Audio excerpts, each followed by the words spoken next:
Good morning. This is another installment, the third, on the theme that there are weeks where decades happen. The world is profoundly different today compared to just 1 month ago. The illusion of NATO military superiority has been shattered forever in Ukraine. And in the Middle East, we just learned that the U.S. Navy and the IDF are defenseless to protect Israel from ballistic missiles inbound from Iran.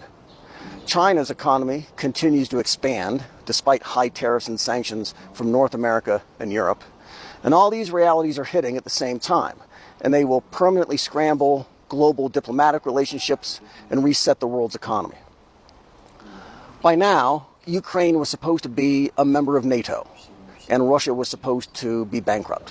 Western regulators seized Russian foreign exchange reserves in European banks and put hard sanctions against the Russian economy. The United States and NATO poured billions of dollars worth of military hardware into Ukraine, along with high levels of intelligence support and logistics, and that has all been for naught. Russian troops are advancing, slowly but decisively, on all fronts, and Kiev, the capital, is under regular bombardment by drones and missiles launched by Russian forces. In the Middle East, it was exactly a month ago that Israel struck what they expected to be a decapitating blow against Iran.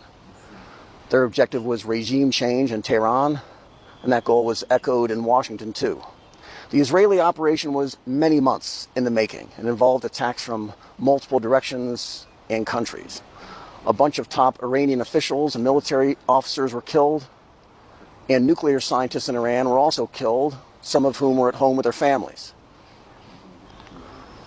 So this was a very highly coordinated operation, but it was just a few hours later that Iran brushed themselves off and launched strikes of their own toward Israel.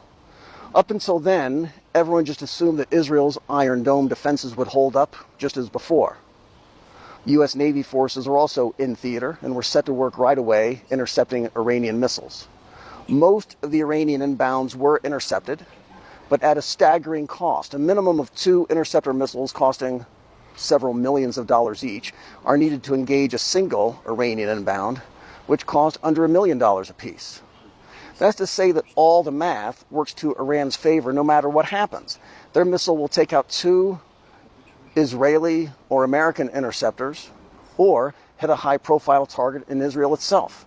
There was no downside for Iran to launch a missile, even when they knew it would probably be brought down.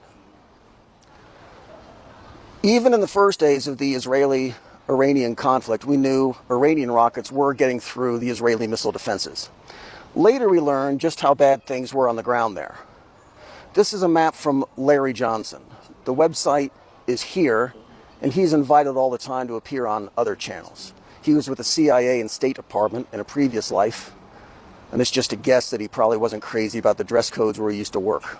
Anyway, Tel Aviv had a blackout on news reporting from Israel, but enough still gets through on X and Telegram that he was able to piece together what was getting hit and where. None of this news is good to anyone who expected the Iron Dome and the American Navy to protect even the highest level, most visible, and most strategic targets. The Israeli War Ministry, a Mossad intelligence training base, Haifa, the oil refinery and port, the Ben Gurion International Airport, the Israeli Nuclear Research Center, a top-secret cybersecurity unit, a bunch of air and army bases, power plants, weapons manufacturers,